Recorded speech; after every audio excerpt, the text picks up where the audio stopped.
Good morning, everybody. Welcome to today's 1 million by 1 million strategy roundtable for entrepreneurs. This is a public roundtable, and its mission is to help 1 million entrepreneurs reach $1 million in annual revenue and beyond. That is the 1 million by 1 million mission. And in support of that mission, these roundtables have been happening for years. Started back in 2008, and that was an experiment. That experiment was successful. And then we launched the full 1M program back in 2010. So this is the 616th free mentoring roundtable. We also have the same format within our premium program. So we do have a lot of roundtables going on all the time. The event is being recorded. You don't need to take notes. Our recordings are all available on our YouTube channel, and this will be too. On Twitter, we are at Stromana, and at 1M1M, and hashtag today is 1M1M. These are the call-in numbers. We have 3 pitches first. So if you're planning to call in, I would wait a little bit. Let's finish the scheduled programming, and then I will put this back up. Expectation setting for those who are pitching today or in an upcoming session, getting ready to pitch later. We are completely on your side. This is a safe working session. Please relax.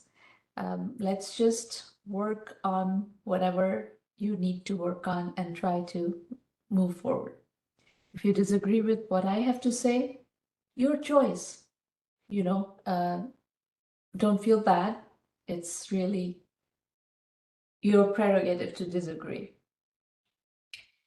We're going to start today's session with Ali Rehman Khan, and the company is Unlimited Graphic Designs.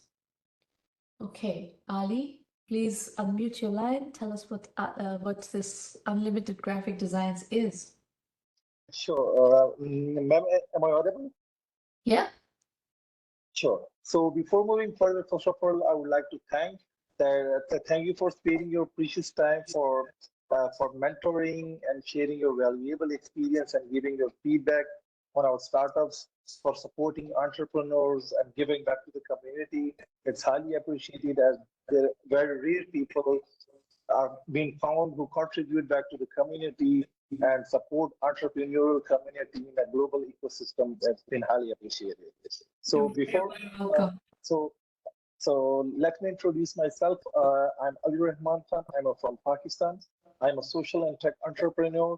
I'm a professional graphic plus UX/brand designer by passion, and community and ecosystem builder, and actively engaged in my Pakistani startup ecosystem from the last 4 to 5 years, and working on bridging different ecosystems with the local community, local startups, and different companies, and been connected and currently working on bridging Pakistani startup ecosystem with the Chinese ecosystem and UAE ecosystem, and have currently connected more than 50 plus startups.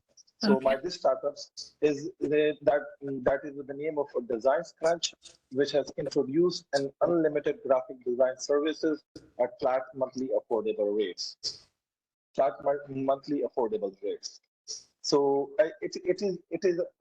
so before moving forward, I would like to share this quote, which is conveying the importance of branding, importance of our design in a business community, in a corporate sector, which is a saying. Next slide, please.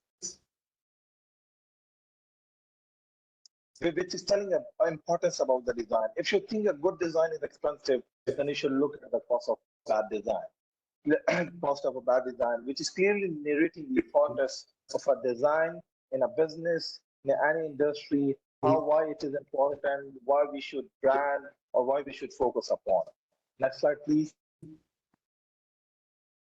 So a question arises that what was the reason which compelled me to came up with this solution? As we know that a design and a branding is becoming the most demanded and the most biggest industry around the world.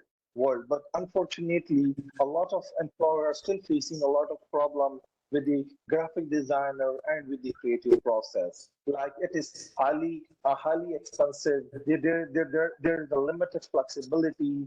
There are limited revision. no quality is guaranteed, and there are a lot of delayed projects are being occurred. Next slide, please. So to tackle this problem, we came up with the solution that we will provide an unlimited graphic design solution at flat monthly affordable rate to provide a unique and memorable design experience, which is wallet friendly, which is flexible and scalable as well, with having an unlimited revision until satisfaction. We provide a quality which is guaranteed through our vetted designers community, and fast results we are offering based on the according to the user needs. Next slide, please. So a question arises how it works. We are having a very simple and user-friendly process. Like you will have to submit your design needs on our design and on our digital platform, or you can submit your needs through on our WhatsApp as well. Then our vetted designer is allocated for your project according to your design need and start working on it. Then your project has been delivered on the desired date according to your subscription subscribe project. Next slide, please.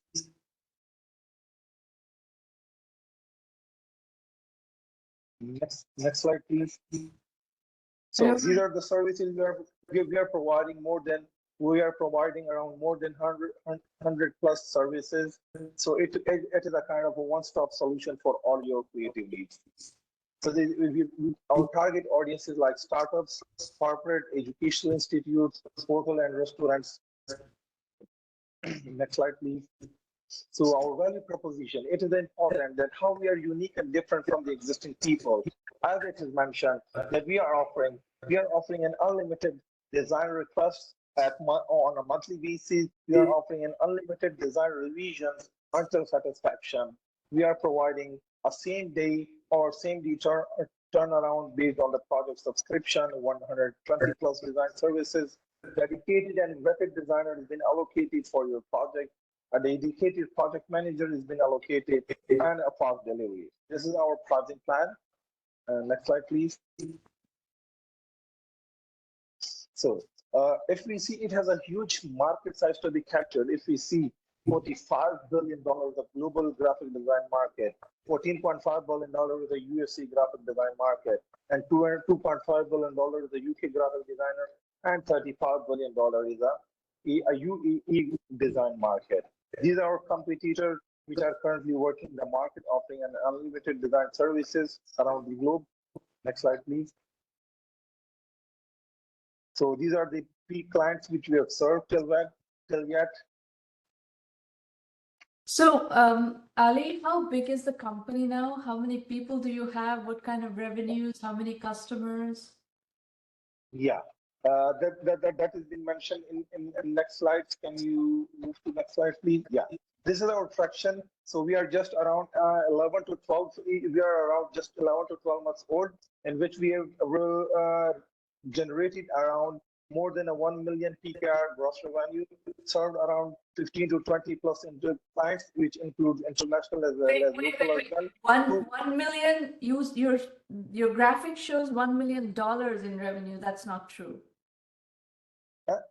That is a PKR. Okay, so you don't say that. You should say that. You have a dollar sign there, and it sounds like you've made on $1 million in revenue. No, That's no, ma'am, that is just an icon being shown for the.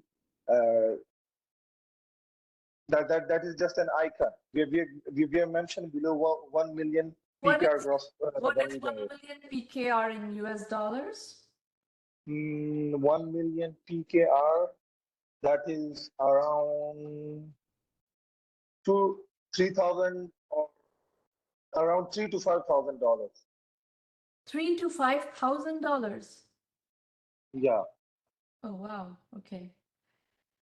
In just 11 months of period. And how many people work for you?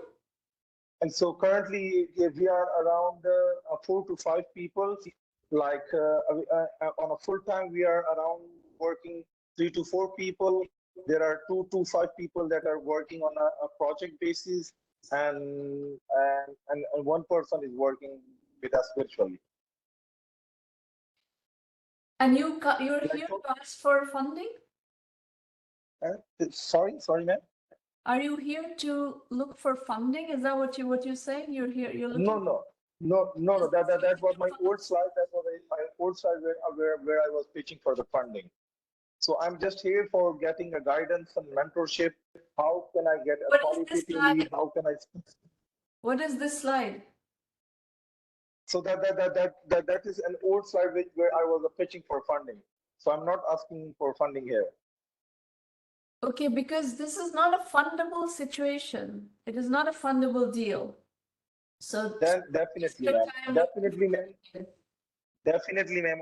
I know that. So that was my old slides, which I was pitching, which I was pitching for the funding. So Ali, I've shared that. The main issue that I see here is that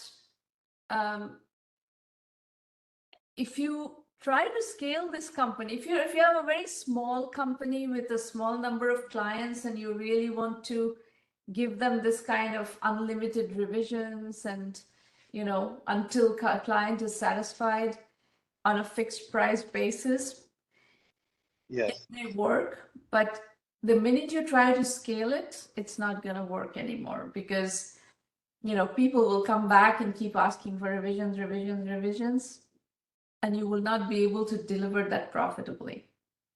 So unless there is something else going on here, where maybe you're using ChatGPT to develop variations, or, you know, ChatGPT has a lot of design capabilities. So, you know, unless there is some kind of automation going on somewhere, this kind of manual, unlimited design change processing is not a good thing to take on. And it is not a good differentiator with which you will be able to build a sustainable business. So I would yes, ma'am. strongly recommend you. Definitely, ma'am. That is your a good and valuable input, and that we have already considered that how we can tackle that, the unlimited revision, as we have mentioned. As we will clearly mention in our pricing model as well, that that per day you can provide. We will be working on your 3 projects per day. You can put requests for unlimited design projects, but per day we will be providing an unlimited design revision for only 2 of your project requests or 3 of your project requests. That would be based on your subscription model. The more the highly paid you are, so the design request will be increased and per day, and the revision are already unlimited. So through that, we are restricting the unlimited revision for the unlimited projects and like that. So for that only, we would be working on their specific and dedicated design requests per day, and for that we will be providing an unlimited revision. I don't think it will scale. I don't think the model will scale. So file this away as a piece of feedback that you need to consider, and start experimenting with how you're handling feedback and change requests. And I think this is not a scalable value proposition. Now, if you do a small company and you don't need to scale, then you may be able to handle it. And your cost of resources is probably still pretty low. So, you know, if you beef up your number of resources and so on, this may still be a viable model at a relatively low number of customers. I think the more important question to think about is, how are you going to get customers? Because, you know, as you know, this is, you know, everyone and their mother on Upwork provides graphic design services. So why are people coming to you? What is your customer acquisition strategy? How do you find customers? Yeah, that is a really important question. Currently we are getting our clients through from our LinkedIn through LinkedIn email strategies, or we are and the second strategy which we are using through the email marketing. Through email marketing, we are getting the leads, the directory of business leads who are our potential clients, our potential customers who are looking for the services. So we are reaching them out through emails, pitching them our business, pitching them our services and packages. So from that, we are able to you get have our to do clients. calls with people to close these deals. Yeah, we Okay, that's another problem. At this price point, at the price point that you are at, if you have to actually do presentations to everybody, I'm looking for your pricing plan. So this kind of pricing plan, if you have to do calls with everybody, it's going to be very, very, very difficult to scale. So there are, I will net out my feedback to you by saying, at a small scale, this is fine. You're hitting people up on LinkedIn in mail, then you're doing calls with them and you're closing some business and you're getting a small number of clients. You give them very, white glove service. You give them unlimited revisions, etc., etc. This is okay if you are operating at a small scale. So the customer, anything that has to scale with this kind of price point has to be closed with marketing, not sales. Do you understand the difference between marketing and sales? Yeah, definitely. Right. That So is a very good suggestion. you have to get people to close, you have to get people to sign up without talking to them. Now, in the beginning, while you're developing your reference customers, it's okay to talk to people, So let's say even the first 50 customers, first 100 customers, you can talk to people, you can acquire that way. But if your ultimate goal is building something bigger, something more scalable, then you have to address the scalability of customer acquisition. You have to address the scalability of your delivery model. And this value proposition of unlimited revisions until client is satisfied is going to be very difficult to meet if you are trying to do this at scale. So that is another, if you position around that value proposition, I think you will not be able to deliver that at scale. At a small scale, you will be able to deliver, but at a large scale, you will not be able to deliver. Those are my Definitely, ma'am.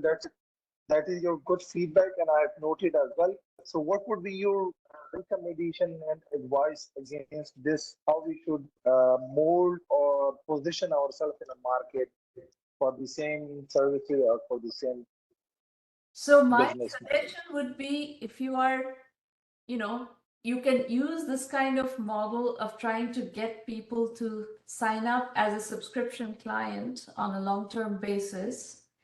And if you are able to do that, see why they are joining. If they're joining, are they joining because you're providing unlimited reviews, unlimited revisions?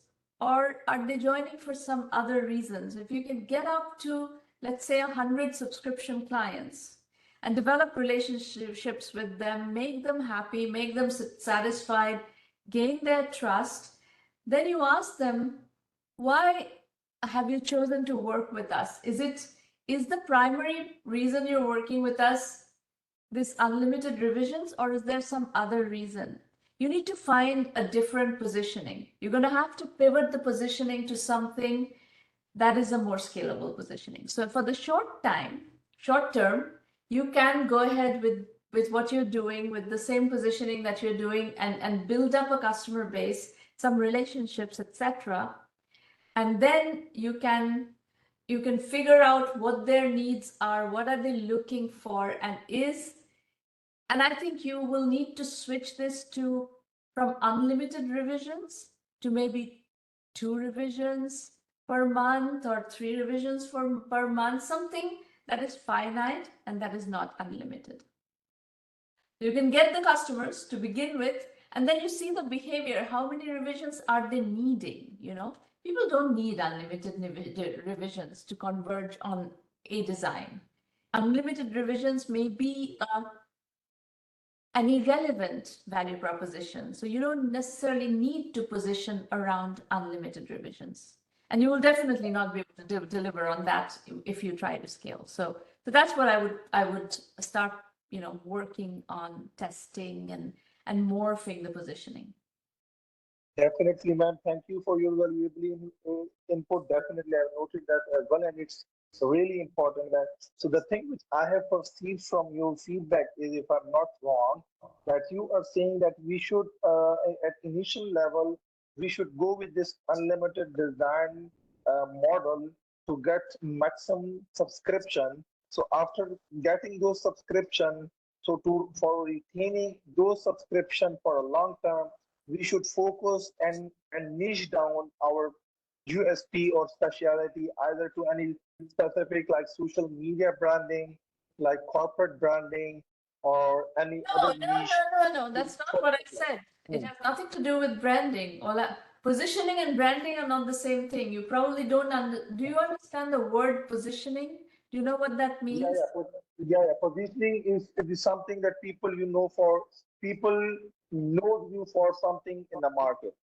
Right.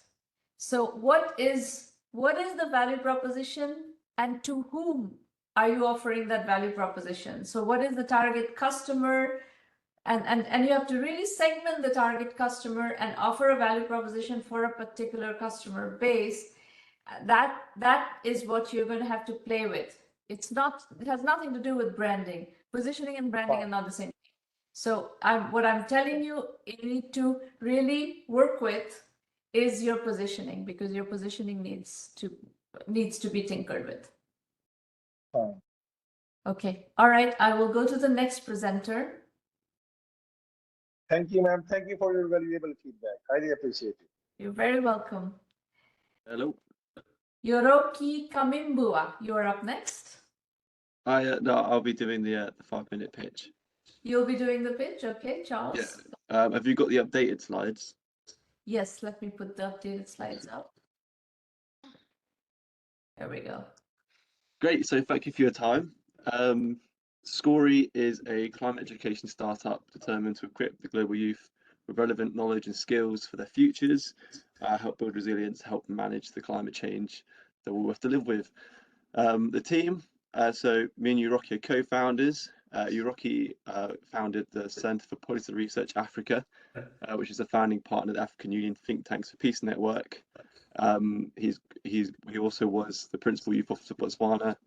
So he's got a very high-ranking career. He's got plenty of experience in subjects of youth, and he's got 3 degrees in 3 continents. Oh, not yet. Ooh. Sorry, can you get, yeah. And then I am Charlie. I was leader of tomorrow at the 52nd St. Gallen Symposium. I've done frontline Amazon conservation work. In a couple of weeks, I'm going to the Asian European Young Leaders Summit to discuss Society 5.0. And I just graduated with a Master's in Innovation and Anthropology. Next slide, please. So as Skori, as I said, we're a climate education startup. We're supporting schools, teachers, parents and students for climate change education, eventually through an awesome video game. But to build towards that, we're starting with workshops and developing an e-learning library. Our value is we are providing relevant education that's often lacking in global curriculums. And we're using innovative pedagogy. We're taking advantage of modern trends, gamification, short form media that grabs attention, and rather than being a digital waste of time, we're providing really important education that the global youth needs. Next slide, please. So audience and acquisition. There's not many, so we're going to start off in the UK because we know the UK very well. I'm mostly from the UK. We know that schools have very little money, and our end users, which are going to be teenagers, children, obviously don't have buying power. So we're going to sell the game to parents, and we're going to reach them through school networks and through their kids, and we'll go 2 different avenues. So obviously through school networks, that's like word of mouth. We can ask for more contacts and that can snowball, and then we'll reach kids through online marketing, And at the bottom there is like an example mock-up of a poster where we pitch to parents as educational, we pitch to kids as fun and entertaining, in reference to the video game. Yeah, then we also host workshops. We've already hosted a few workshops in schools that kids really enjoy, that kind of promote our values of optimism, solution-orientated approach, system thinking, like coming to grips with complex concepts in a fun, gamified manner. And I think I should point out as well, another philosophy, another value that we provide is change of philosophy.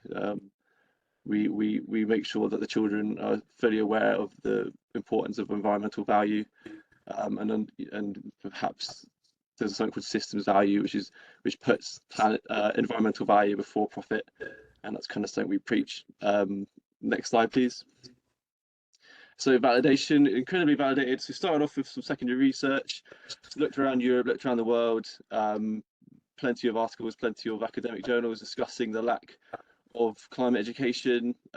Kids are calling for it.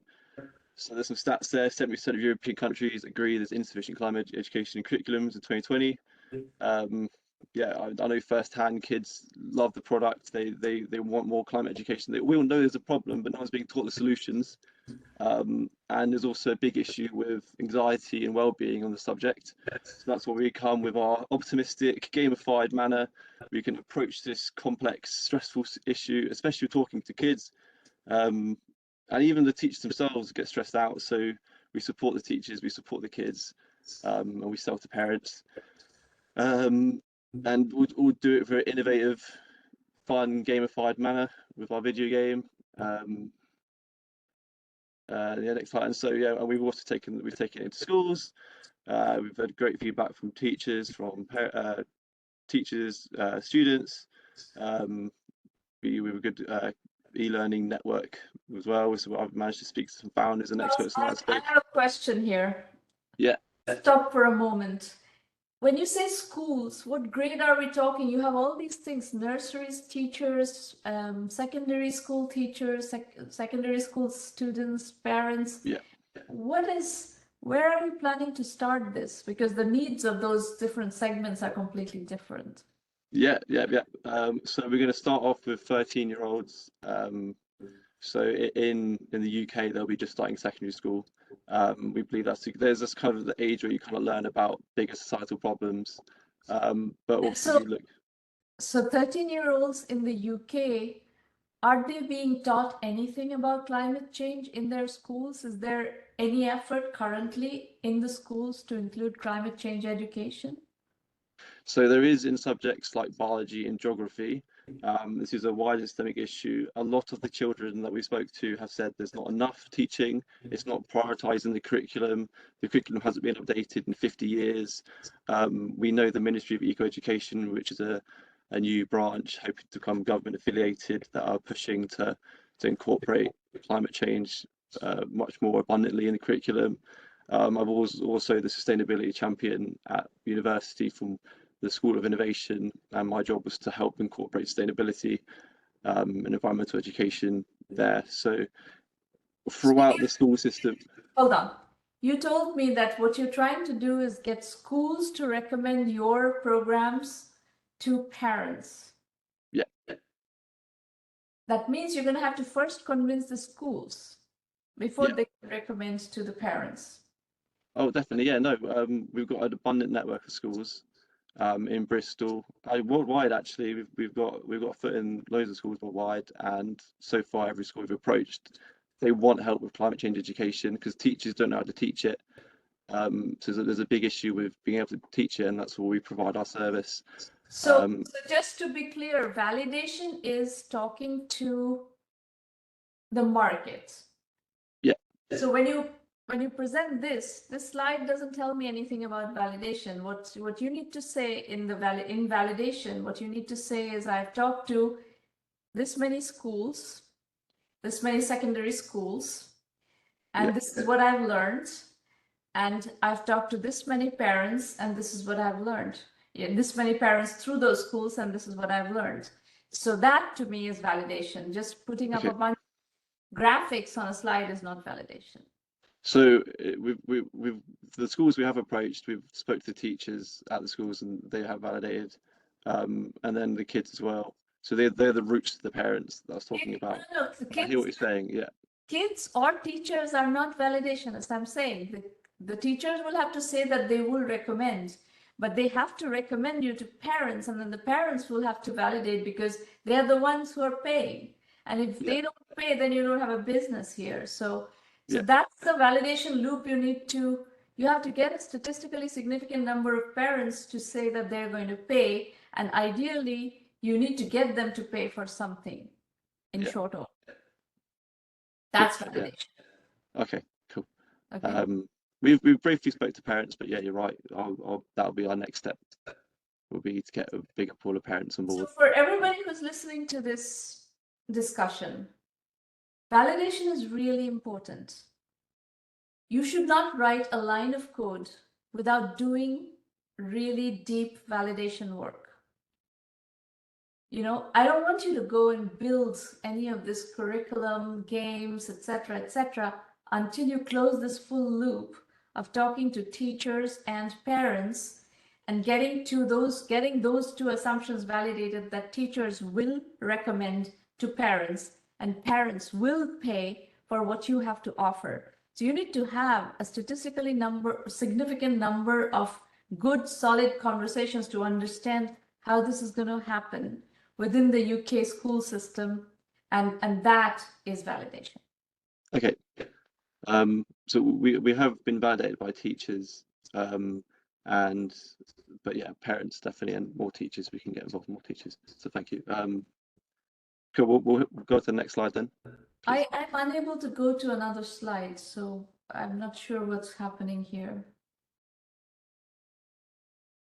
Okay.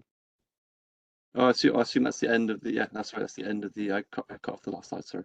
It was a funding slide, but obviously that's not the space for this, So I don't see any other slide here. Yeah, sorry, I was mistaken. It was the final slide was the funding slide, but obviously this is not a funding. That's my bad. I just kind of was cycling through my pitch. Okay, well, I've given you feedback that your current situation needs to focus really sharply on getting the validation fully figured out. Yeah, and parents.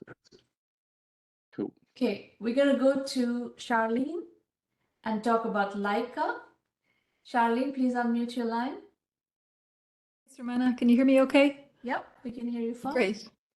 Thanks so much for having me. So I'm Charlene. I'm here to talk to you about Laika, which is an AI-powered creativity platform for writers.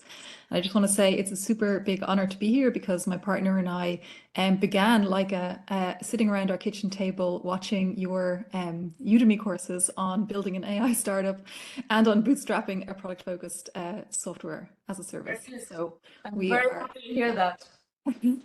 We are very happy to be here. So next slide, please. So generative AI is really hot right now. As people will probably know, it lets us tap into our shared cultural history. But most of the tools out there do not offer the sophistication, personalization, and level of control needed for authentic creative work. Next slide, please. And there are many challenges in the generative AI space at the moment. And we have some solutions for those. So as just one example of these, I'm sure everyone who's listening here and who's watching has tried out ChatGPT already. I assume you have, Romana, you mentioned it earlier on in one of the other pieces. So maybe we'll move on to our solutions while I mention the other side.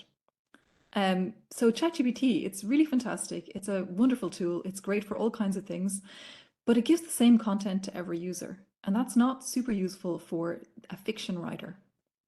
We sit in a really different spot in the AI landscape because of our USP. Unlike other AI writing tools, we focus on training personalized individual AI models for each unique writer so that it will give them a writing partner that writes completely in their style, using their characters and their concepts. Next slide, please. Right now, writers can visit Laika to get personalized writing suggestions, character traits, and even illustrations of their work. If anyone would like to try it out, you can just go to writewithlaika.com and sign up. We have a full freemium service going that you can play with. If you give us 10,000 words of your writing, we will train a personalized writing partner for you in less than 4 minutes, which will write in your style. Next slide, please. We've grown to over 5,300 test users over the last few months with no marketing, simply through word of mouth and our own personal networks. In terms of like validation, we do surveys with our users, and 100% of our surveyed users say that they are entertained when they have tried Laika. And are any of these users paying anything? Yes. Tell me more. Some. So we've just gone into our paid beta over the summer, and at the moment we have just over 20 customers. So and how much are they paying? How much are they paying? They're paying so the ones who are paying monthly is $15 a month, and yearly is $120. And we have a quarter of our customers are yearly at the moment. And this product is built on top of what, OpenAI or Google Bird? Which platform? On top No, so we actually use a kind of a much older model. So we use we use GPT-2, which we host ourselves because that allows us to fine tune the models. So it might seem that it's like a little bit old, but the reason is because that allows us to actually make the language models sound like it's in the voice of a person, and that's not something that realistically can be done cost-wise or time-wise at the moment with the larger models. And what kind of compute power scalability do you have to account for in at this system? At this point in time, we are completely set up for infinite scaling at this point. We work with CoreWeave processors, we have everything set as on an on-demand level. When we started out, it took. Try to understand the question. One of the big problems with building any generative AI product is that it is compute-wise expensive. So what is the price point at which do your unit economics work? So if a generative AI computing system eats up all your profits, that's not going to yield a successful business. So, you know, in building a business, you have to take account of unit economics anyway. You have to make sure that you can acquire customers profitably, but then you also have to deliver on your value proposition for customers profitably. And in particular, for generative AI businesses, computing is a very big cost factor. So that's something that you need to think through is, you know, what is the equation of how far you can scale, what are the parameters of that scalability, and what is the cost structure of your unit economics? I don't know, and that answer is not the same for everybody, right? You just told me you're doing like an older model that you have installed on one of your computers and you're doing it off that. It's like it's your own server, etc. So that means that you are taking on the responsibility of building a server farm with your own stuff on your end. Mm-hmm. Well, that's got cost. Yeah. To scale that is going to be not an inexpensive proposition. So how far can you scale? Now, the good news here perhaps is there aren't that many fiction writers in the world. There are fiction writers, but there aren't, you know, hundreds of millions of fiction writers. What's happening with OpenAI right now and ChatGPT is that, you know, hundreds of millions, billions of people are actually using this product and for free. A lot of it is for being used for free. So there, the load on their compute systems is extraordinarily high. Mm-hmm. In your case, I don't think there are, you know, tens of millions of fiction writers out there. So there are some number of fiction writers who have a writing style, which you're asking for, and this is going to be a writing assistant to them. So this may be a more manageable system from a compute requirement point of view, at the same time delivering something very valuable to fiction writers. Yeah. So that is a really good point. So in the studies that we've done on the market and where we can sit in that, we could see that there's 200 million aspiring writers.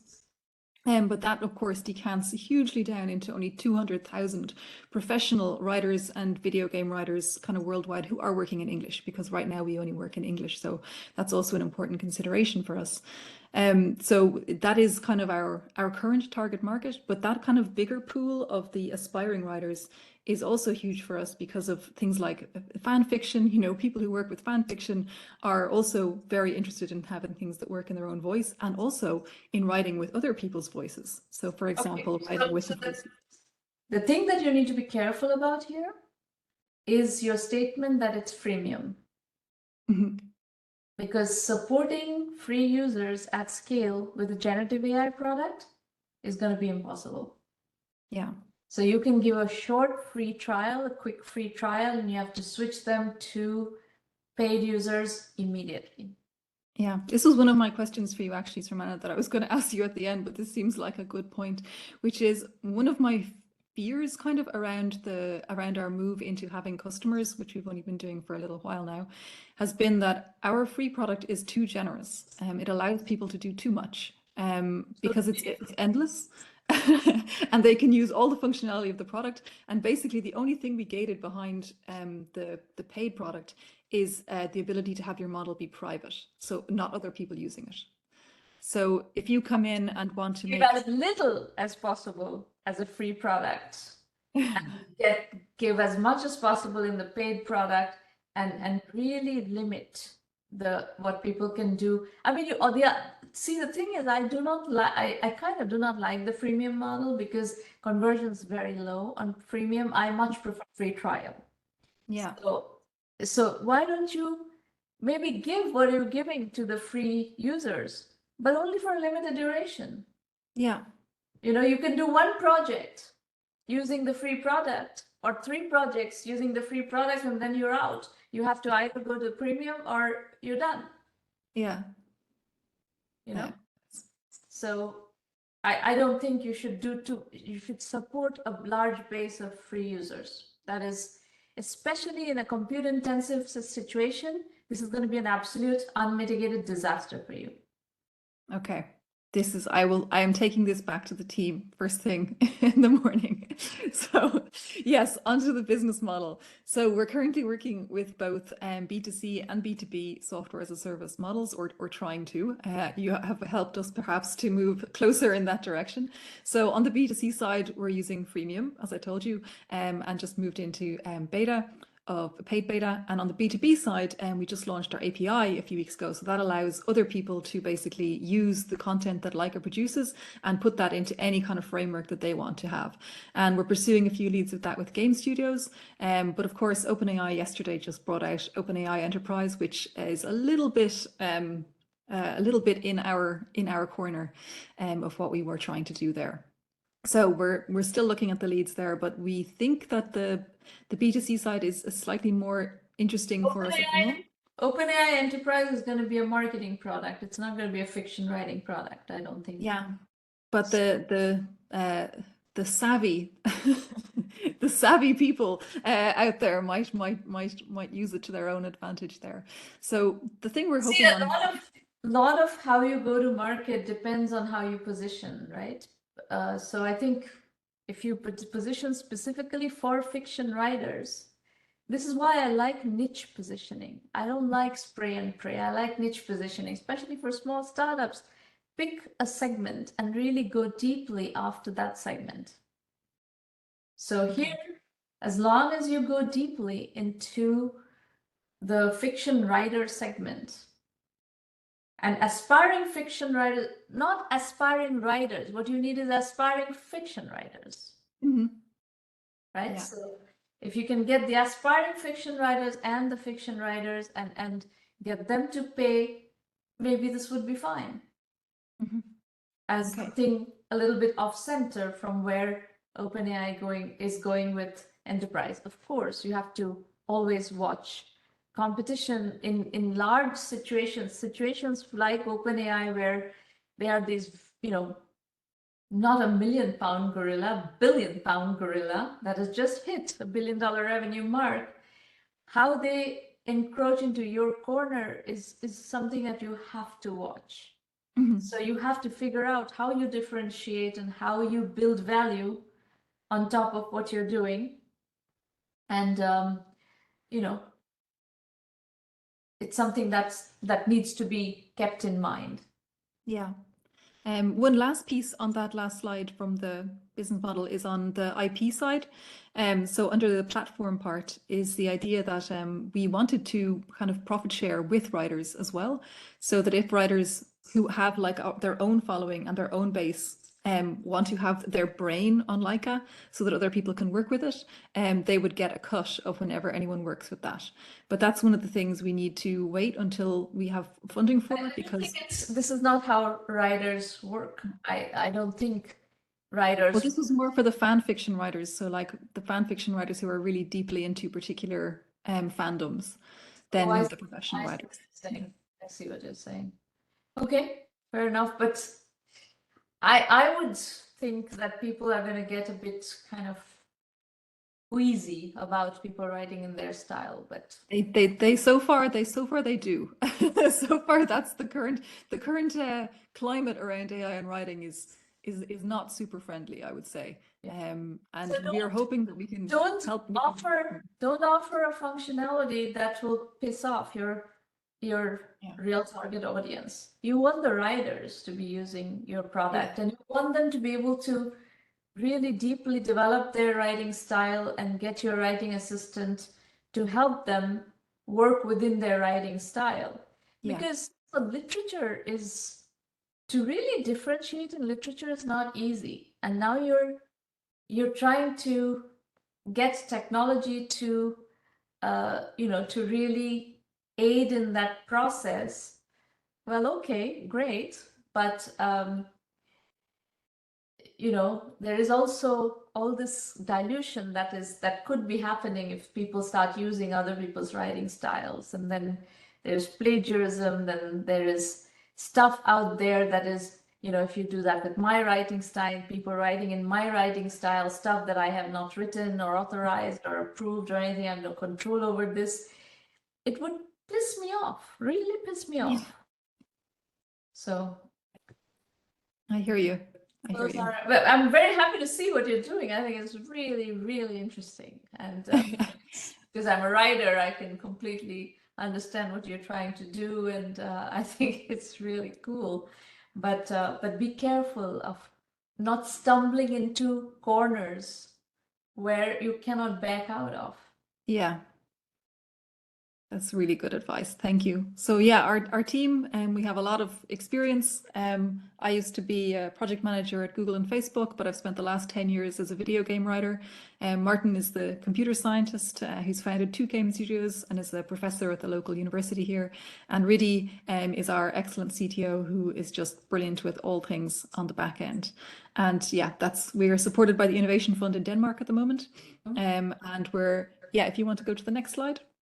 Our plans are pretty ambitious because we want to be the AI-powered storytelling platform, which that writers love to be on and want to be there and feels really good. And our plan is to fundraise in the coming months. So what I wanted to ask you, Sarmana, is what are the most important numbers that you'd want to see to prove product market fit? You need to do a very, very effective, defensible bottom-up TAM analysis. Okay.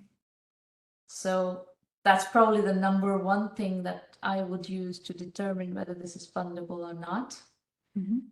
Secondly, I would like to see all the business model feedback that I gave you processed, because that will determine whether this is viable unit economics wise or not. I'm not going to fund something that is not viable unit economics wise. And I would like to see all this freemium versus free trial stuff sorted out and show me real good, free to premium conversions. Yeah. Okay. That is so helpful. Thank you so much for your time. Really appreciate it greatly. And so starstruck to be here and delighted to have the opportunity. So thank you. So I'm going to expend a few minutes now to explain to you how to use 1M if you are looking for more help. And then you can ask me more questions. We do have time for more questions. I have an ask. If you like what I'm doing with you guys, I'm giving you absolutely unsugar-coated feedback, right? I'm just kind of thought partnering with you and just working through what are the issues that you're going to face in building your companies. And if you like that kind of complete, straightforward, no agenda feedback, please bring other entrepreneurs, refer 1M to other entrepreneurs. I don't like defensive people. People come here and get defensive. This is not the place for that. I have no agenda other than telling you what you need to hear, not what you want to hear. I'm not here offering free pats on the back. That's not my business. But I will give you what you need to hear based on what I see. And if you like that, please refer 1M to your friends and family and colleagues and so on. Everything resource-wise is at 1M1M.com. Anybody, anywhere in the world can use it. Pakistan, Botswana, Denmark, all over Europe, all over Africa, all over India, South Asia, Latin America, wherever you are, it doesn't matter. You can use 1M. That is one of the things we have done, is really offered scalable, accessible service from anywhere in the world. There's a terrific blog on the website. A lot of people have learned over the years through that blog. It's free and it's full of great case studies. The Entrepreneur Journeys book series is also case study based. Each book has 12 to 16 case studies. These roundtables happen almost every week. So you can come as many times as you want. You can pitch only once. If you want to continue to dialogue with me and continue to work with me, you're going to need to join the premium program, which is our full acceleration program. We offer you extensive methodology guidance. You can talk to me every week. There is a curriculum that is, over 4,000 hours long. It's intense. It's really well developed. A lot of people are learning from it, and it's validated. It's been in the market since 2010. So a lot of people have learned through this curriculum, and we know what modules will teach you what, when you need to learn what. Like we hear this a lot, like what is bottom-up TAM analysis? Bottom-up TAM analysis being one of the driving factors of fundability. What is bottom-up TAM analysis? You need to learn that. Go to the curriculum, learn it. Positioning. What is positioning? There's a whole module on positioning with lots of sub-modules, examples, etc. Very, very interesting, material to learn from, and you will develop your own skills on how to do these things yourself without my help as you learn these things. And then we also help you with financing. We work with a very large network of investors, many, many hundred investors, and we help you get to fundability. Your pitch, if it's not yet fundable, we will help you get to fundability. Now, with the caveat that not all businesses are fundable. Your business has to be able to make a credible case that you can go from 0 to $100 million in 5 to 7 years. If you can't do that, you're not a fundable company. And that is the reality of our business. There are many more 5, 10, 20, 30, $50 million ideas than billion-dollar ideas. The VC funding goes to people with billion-dollar ideas. Keep that in mind. If your business does not have that level of TAM, it is not something that you should try to fund with venture capitalists. Go to the self-assessment. It's available for free. Go through the questions. These are the due diligence questions. There is a free bootstrapping course on our website, on the blog, that is worth going through. It's less than 1 hour long. Our philosophy is bootstrap first, raise money later. So bootstrapping is really important in our methodology. As Charlene said, she's using the Udemy courses. There are tons of Udemy courses, over 70 Udemy courses. In fact, Charlene, I don't know if you've done the generative AI course. I have No, not yet. generative AI course as well, where I talk about platforms and so on, as something that's to build on. It uses the bootstrapping using piggybacking methodology. If you come to the conclusion that unit economics is a problem, then you're going to have to potentially look at the bootstrapping using piggybacking method and then adjust your pricing somehow to work within that framework. If your current model works, great, then you're okay. But in general, there are 70 plus courses, bootstrapping.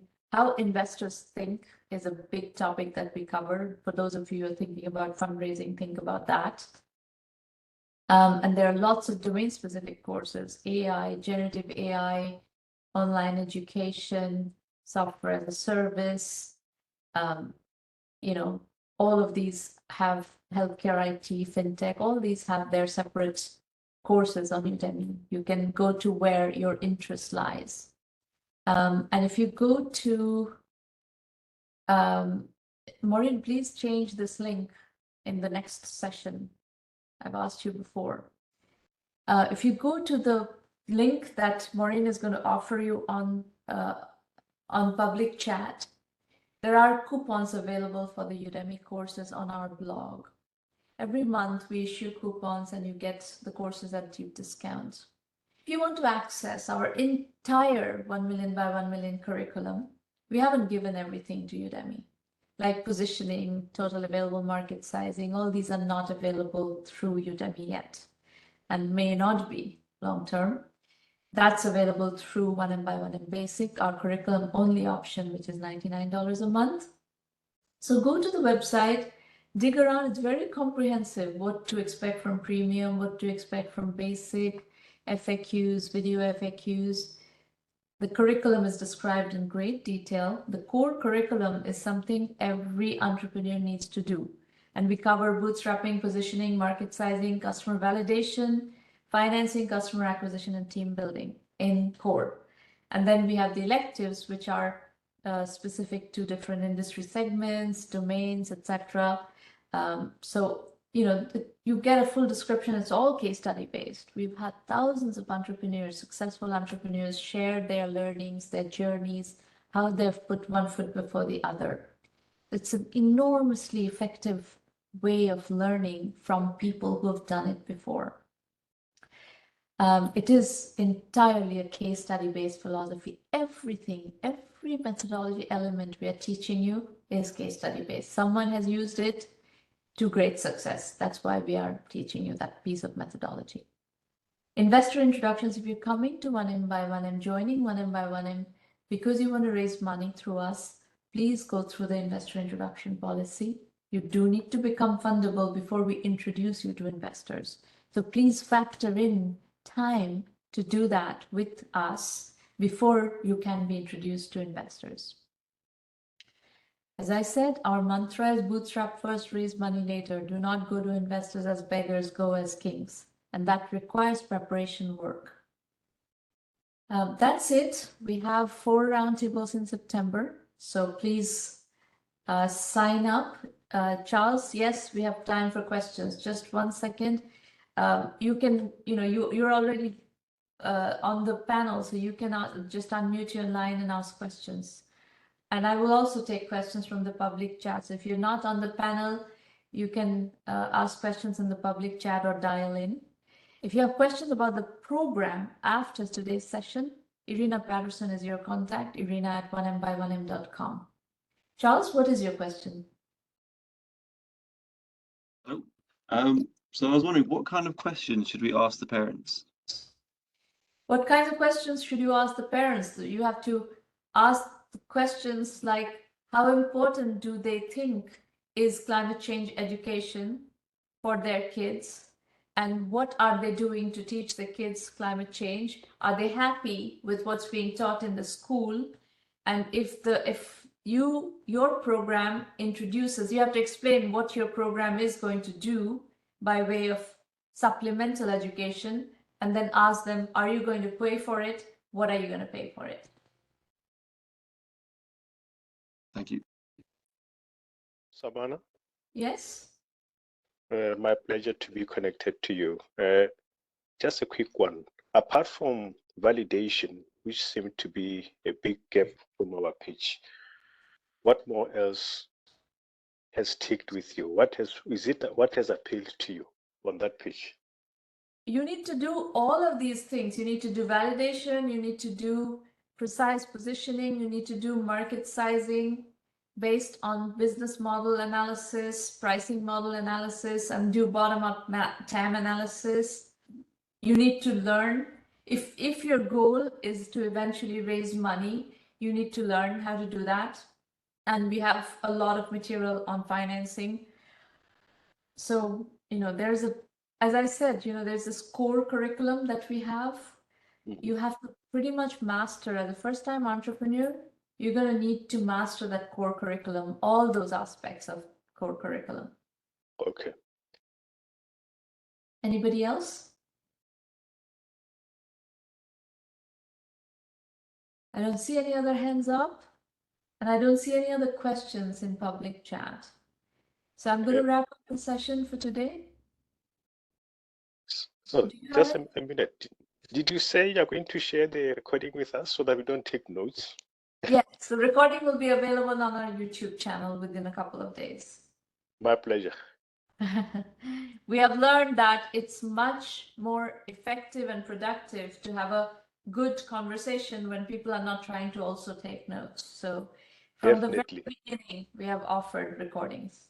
And in the premium program also, you have recordings, but the recordings are not published outside of the program. This is free, so this is published. Okay. Please can I ask one more question? Sorry. Yeah, absolutely. We have plenty of time for questions. Oh, great. Okay. So market analysis. We have done market analysis, sustainability and stuff. But when we're presenting to a pitch to a funder, what kind of key facts and figures are they looking for? You need to do bottom-up TAM analysis. If you don't know what bottom-up TAM analysis is, please learn that. You can learn it from a variety of sources. You can learn it also from the 1Mby1M basic or premium program. We have it in the curriculum, a full module teaching you bottom-up TAM analysis, but it's a must. You have to have that worked out on the basis of business model, pricing model, and a very accurate assessment of TAM. You have to model TAM. Okay. Thank you. Anybody else? Charlene says that was great. Good. I'm glad you found it useful, Charlene. Feel free to come to the premium program if you need ongoing support. There's, people are doing wonders within the premium program. I'm always fascinated by how much progress happens within the program. Oh, when you said you need a statistically relevant validation, what kind of statistical tests should we run? In B2C ventures, in your venture is a B2B2C venture. So, statistically significant numbers in a B2C world or a B2B2C world is, tens of thousands of people giving you feedback. So you have to run surveys through schools probably. If you can get the schools to work with you and allow you to run these surveys, that would be the best. Then they would get the feedback, you would get the feedback, and then what is the program you're developing, and the schools would know what is the program you're developing, and you can develop it together with the schools.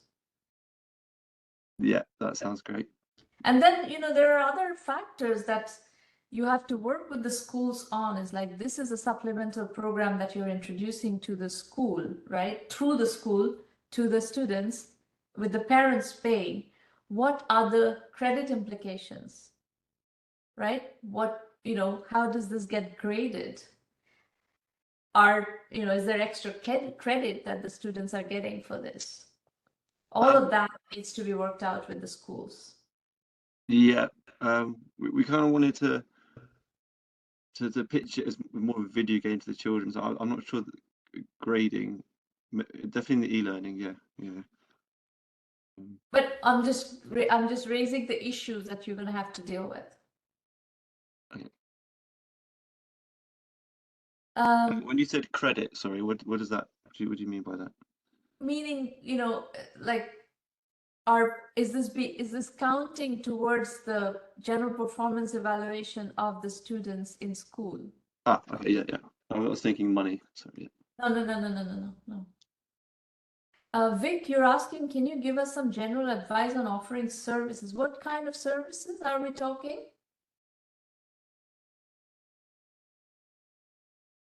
Healthcare IT.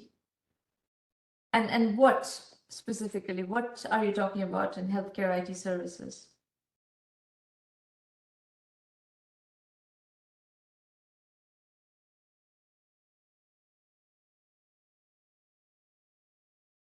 Vic, you want to speak? So I was thinking about I worked as a physician consultant, and I've been offering consulting services to life science as well as health startups, digital health startups. But I was thinking I'm going to be building something on top of a piece of software. But I was thinking about offering a service like, technical writing or, something else outside of that, not related particularly to that piece of software. So I don't know what the software type of problem that I'm going to solve yet. I have a couple different options, but I'm thinking about offering this service to bring in, for cash flow early on. So. Oh, I see. I see what you're saying. So let me give you a couple of pointers. Okay. See the link that Maureen has given you here. Scroll up in the public chat and see to Yes. apply current Udemy discount coupons. Go in there and find. There are two specific courses I would point you to. One is a course on how to build healthcare IT startups, digital health startups. Number one. And number two is bootstrapping using services. So I've discussed this topic of using services to generate cash flow and building companies. It's a methodology that we use extensively. So go through that course and you'll learn a lot. Okay. And one more thing, if you're building on top of another software, building something on top of another software, go do the bootstrapping by piggybacking course also. Okay. Khalil Sullivan, what are you asking? Please repost. Maureen, I think he's asking for the link that you posted earlier. He's asking for a repost of that. But what do you mean by operational complexities, Khalil? Khalili. I don't understand your I question. think he may be referring to like workflows in healthcare IT, and that is one area that I've been looking at. But I think to really get going quickly, I could offer something like technical writing, like related to software development or thought leadership. As I go through and try to determine this problem. So I'm looking at a few different areas, for a SaaS or a service based on, a pass. And it seems like there's a lot of choice out there, and there's a lot of companies doing different things. So I'll continue to look at what's in the content in the membership, which is very helpful. So. Yeah, well, a lot of things can work. But the best way to answer the question whether it will work or not is to test the market. You have to determine, even if you're offering technical writing services, you have to determine who is the target audience, who is the target customer, and validate with that target customer whether people want that or not. Right. And the reality is generative AI is playing havoc with the writing profession right now. Yes. So that is something that you have to factor into whatever plan. Definitely, yeah.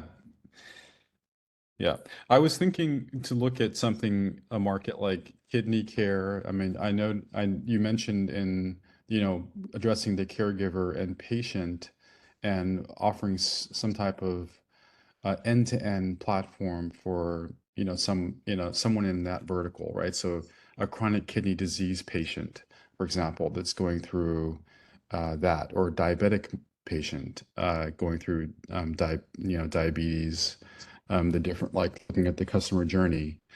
And then there's also, I find that intelligent document processing is also another area that I'm looking at. So That's more like, yep. you're all over the place. It's impossible for me to Right. decipher. You're thinking out aloud at such a freewheeling way. It's impossible for me to stay with you. Right. But let me give you some pointers.